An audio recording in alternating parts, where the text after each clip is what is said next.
आखिरी ज़माने में क्या होगा, आखिर वो कौन कौन सी साइंस है जो पेश आ चुकी है और जो आने वाली है, क्या वो बहुत खौफनाक है, क्या वो बहुत खतरनाक है, आखिर वो कौन कौन सी चीज़ें हैं जो कि आने को पेश है लेकिन आप जानते नहीं, पहचानते नहीं, मानते नहीं। वो अमीरुल मोमिनीन फरमा चुके हैं आज से 1400 साल पहले, आखिर वो कौन कौन सी चीज़ें हैं जो कि बहुत खौफनाक है।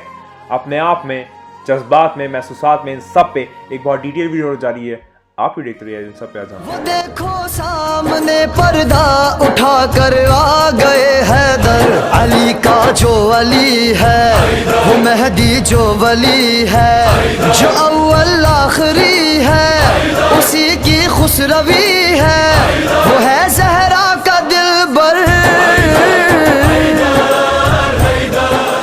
बात का आगाज करते तो आज हम लोग बात करने जा रहे हैं कि अमीरुल मोमिनीन और मुत्तकीन शाह मर्दा शेर अज़दा क़ुव्वत परवरदिगार अल्लाह फ़तह अली ज़ुल्फ़िकार ने क्या फरमाया है इमाम ज़माना के आने के रोज़ोशुन में, कुछ साइंस के रोज़ोशुन में क्या क्या चीज़ें पेश आएंगी उनके आने से पहले, और वो अलामात कह लीजिए, साइंस कह लीजिए, ज़हूर की इंडिकेशंस कह लीजिए, फॉर्मेशंस कह लीजिए, कंक्लूजन्स कह लीजिए, कुछ भी कह लीजिए, आखिर वो कौन कौन सी चीज़ें हैं उस पर आज हम लोग रोशनी डालने जा रहे हैं, बात करने जा रहे हैं कि आखिर वो क्या क्या चीज़ें हैं। तो चलिए वीडियो का आगाज़ करते हैं, इस एहसास के साथ करते हैं कि वो आने वाला है। तो अमीरुल मोमिनीन जो है उन्होंने बहुत ज़्यादा तूलानी खुतबात दिए हैं इमाम ज़माना के रोज़ोशुन में, और खुतबतुल बयान में भी उनका तस्करा किया है और दीगर जगहों पे तस्करा किया है। लेकिन आज जो है वो मैं किताब क़यामत सुग़रा से वो 10 साइंस पढ़ने जा रहा हूँ, वो 10 निशानियाँ पढ़ने जा रहा हूँ जो अमीरुल मोमिनीन ने फरमाया आखिरी ज़माने के रोज़ोशुन में, वो क्या है। चलिए बात का आगाज़ करते हैं। तो अमीरुल मोमिनीन जो है वो सबसे पहले फरमाते हैं कि कूफा की सड़कों पर झंडे जो है वो नज़र आएंगे और वो बदल जाएंगे, यानी कि कूफा की सड़कों पे जो झंडे हैं वो बदल जाएंगे। अब देखिए, जो मासूम का कलाम होता है उसको आप अलग अलग डायमेंशन से, अलग अलग स्पेस से देखने की कोशिश कीजिए, अलग अलग फ्रेम ऑफ रेफरेंस से देखने की कोशिश कीजिए। झंडों को बदल जाना फ़कत मुराद ये नहीं होता कि झंडे का रंग बदल गया, मुराद ये होता है कि गवर्नमेंट या फिर आपकी जो डिक्टेटरशिप है या फिर आपकी जो वहाँ की हुकूमत है, निज़ाम है, वो चेंज हो जाना, मैनेजमेंट चेंज हो जाना, मैनेजरियल पोजीशन चेंज हो जाना। तो इस तरीके से आप इसको देख सकते हैं कि पहली निशानी ये है कि कूफा की सड़कों पे झंडे बदल जाएंगे। मुमकिन है कि वहाँ की जो ओरिएंटेशन है, वहाँ पर जो गवर्नमेंट का एस्टैब्लिशमेंट है वो मुख्तलिफ हो जाए, चेंज हो जाए और कोई नई सरकार आ जाए। ये भी एक मफहूम हो सकता है, और उसका जो ज़ाहिरी मफहूम है वो ये है कि जो झंडे हैं वो बदल जाएंगे। दूसरी साइन पे बात करते हैं। दूसरी साइन ये है कि जो मस्जिद है वो सही से इस्तेमाल नहीं की जाएगी, या फिर जिस मकसद से वो बनी है उसके लिए इस्तेमाल नहीं की जाएगी। और अमीरुल मोमिनीन जो है वो एक और जगह पर फरमाते हैं कि आखिरी ज़मानों में मस्जिद जो है वो बहुत ज़्यादा बड़ी होगी, हिमंगिस होगी, विराट होगी, विशाल होगी, खुलोजुल होगी, लेकिन वहाँ पर जो असल मुखलस नमाजी हैं वो चंद होंगे या फिर बिल्कुल भी नहीं होंगे। यानी कि नमाज फ़कत दिखाने के लिए पढ़ी जाएगी, मुनाफिकत जो है वो इंसान के अंदर आ जाएगी और बिल्कुल भी जो टू द पॉइंट आप कह सकते हैं फोकस और कंसंट्रेशन है वो ख़त्म हो जाएगा, नीस तो नाबूद हो जाएगा। तो ऐसा ज़माने में आज हो रहा है कि नहीं हो रहा, आप खुद जानते हैं कि लोग जो है वो बड़ी बड़ी दाढ़ी रखे, अबा कबा पहने हुए सारे लोग आते तो हैं, लेकिन उसके अंदर मुनाफिकत जो है वो जरासीम बन के पैदा हुआ है। इस तरीके से चीज़ें हो रही। तो अमीरुल मोमिनीन फरमाते हैं कि जो मस्जिद है आखिरी ज़मानों में वो सही से इस्तेमाल नहीं की जाएगी। इससे मुराद ये है कि जो उसका सही असल वजूद है, उसकी असल चीज़ है, असल उसकी रिक्वायरमेंट है, वो फुलफिल नहीं की जाएगी। हम लोग अब अगले पॉइंट पे चलते हैं कि जो हज की सड़कें हैं वो बंद कर दी जाएगी। अब आपने देखा ये वाली तो ऐसी साइन है कि जो आपके सबके सामने नुमाया है, और अभी रिसेंट टाइम्स में हुई है। जब कोविड का लॉकडाउन आया तो फिर सऊदी अरेबिया ने जो हज के दरवाजे हैं वो सबके लिए बंद कर दिए, और बहुत मखसूस वहाँ के जो लोकलाइट थे, वहाँ के जो लोकल पीपल थे, वहाँ के जो नेटिव लोग थे, बस वही वहाँ पर जाके कर सकते थे हज, और कोई कर नहीं सकता था। तो यहाँ पर आप देख सकते हैं कि जो हज है वो रोका गया, रास्ते रोके गए, और ये वाली निशानी जो है वो भरपूर तौर पर पूरी हो गई आप सबके सामने। अगली साइन पे बात करते हैं। अगली साइन है, जो चौथी साइन है, वो मौला फरमाते हैं कि जो खुरासान है वहाँ पर वो धंस जाएगा, या फिर वहाँ पर जो ज़मीन है वो धंस जाएगी, बह जाएगी, या फिर वहाँ पर कोई डिस्ट्रक्शन होगा, कॉन्कॉक्शन होगा, फैब्रिकेशन होगा, इंटरजेक्शन होगा, किसी भी तरीके का कोई ऐसा नुआंस क्रिएट होगा कि जिसकी वजह से वहाँ पर जो ज़मीन है वो धंस जाएगी, या फिर वहाँ पर ख़राबी पैदा होगी, बुराई पैदा होगी, या फिर कुछ से कुछ ऐसा डंप आ जाएगा ज़मीन में, खुरासान की सरजमीन पे, जो कि अपने आप में एक सिंह कहलाएगा। तो ये वाली चीज़ जो है ये एक साइन है, फोर्थ साइन। इसमें मैं सारी चीज़ आपके सामने खोल खोल के बयान कर रहा हूँ, जो मेरे जहन में आता है कि हाँ शायद ये हो चुकी है, या फिर मैं रिलेट कर पा रहा हूँ तो मैं वाज़े बता दूंगा। मुमकिन है कुछ ऐसी साइन पेश आ गई हो जो कि शायद मैं नहीं जानता हूँ, तो आप कॉमेंट में ज़रूर बता दीजिएगा।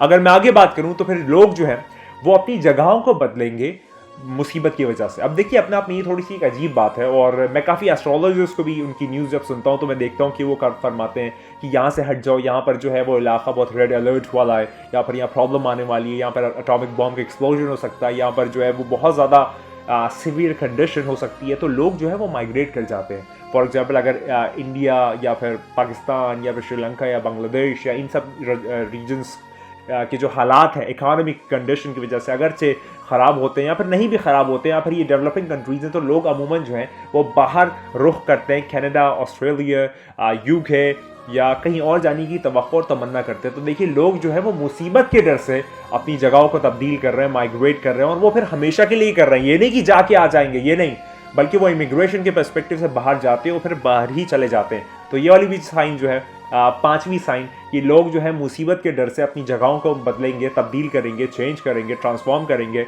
इंटीग्रेट करेंगे। वो वाली सारी चीज़ें जो है वो आपके सामने हो रही है पेश, और लोग अमूमन ये कर रहे हैं, बहुत ज़्यादा कॉमन है और बहुत ज़्यादा एक ऐसी चीज़ है जो कि सेलिब्रेट की जाती है अपने आप में। अगर मैं आगे बात करूँ तो फिर एक कॉमेट जो है वो आसमानों में देखा जाएगा। कुछ रवायतों में जुमला आता है कॉमेट के मुतालिक कि उसको अल-कर्ब ज़ुल्फ़िशा भी कहते हैं, कोई एक टूटता हुआ सितारा जो कि आसमानों में देखा जाएगा, और वो बहुत कम दफ़ा इस दुनिया में, जब से ये दुनिया पैदा हुई तब से देखा गया, और बहुत कम दफ़ा देखा गया, और इमाम के आने से पहले वो अल-कर्ब ज़ुल्फ़िशा जो सितारा है वो देखा जाएगा। और इस पे मेरी चैनल पे एक कंप्लीट वीडियो मौजूद है, लेकिन यहाँ पर सिर्फ एक हाईलाइट के फॉर्म में मैं दे रहा हूँ कि एक कॉमेट जो है वो आसमानों में नजर आएगा। ये 6 साइन अमीरुल मोमिनीन जो है वो फरमाते हैं। अगर मैं आगे बात करूँ तो कॉन्स्टलेशंस जो है वो फॉर्म होगी एक जगह पर। कॉन्स्टलेशन से मुराद है यानी कि सितारों का एक ग्रोह आसमान में एकजुट होकर एक तस्वीर नुमाया करता है आसमानों पे, उसको इंग्लिश लैंग्वेज में या फिर एस्ट्रोनॉमी में कॉन्स्टलेशंस कहते हैं। तो ऐसे बहुत सारी हैं, कैनस मेजर है, यूरिया माइनर है, ओरियन द हंटर है, बहुत सारी हैं। तो ये आखिरी ज़मानों में बहुत ज़्यादा कॉमन हो जाएगा और बहुत ज़्यादा तौर पे लोग देखेंगे कि आसमानों में जो सितारे हैं वो अपनी एक शक्ल और सूरत इख्तियार करते हैं, और फिर लोग जो है वो नीचे से उनको देखते हैं और उनको कॉन्स्टलेशंस का नाम देते हैं। और ये चीज़ जो है ये वाज़ेह तौर पे इंसाइक्लोपीडियाज़ या डिक्शनरी आप देख सकते हैं, वाज़ेह तौर पे हर जगह पर ये चीज़ मौजूद है। अगर मैं आगे बात करूँ तो बहुत ज़्यादा एक्सेस में, बहुत ज़्यादा एक्सटेंसिव तौर पर, बहुत ज़्यादा कॉम्प्रहेंसिव तौर पर खून जो है वो बहाया जाएगा। इसमें मैं कोई तशरीह नहीं करूंगा, इसमें मैं कोई एक्सप्लेनेशन नहीं करूंगा, इसमें मैं कोई रिसर्च ओरिएंटेड आंसर्स नहीं दूंगा, क्योंकि आप सब जानते हैं कि इस वक्त जो सबसे ज़्यादा हो रहा है वो खून और खराबा हो रहा है, वो फसाद हो रहा है पूरी दुनिया में, आलमी सतह पे, यूनिवर्सल लेवल पे। ये चीज़ इतनी कॉमन है कि जो हर जगह पे हो रही है।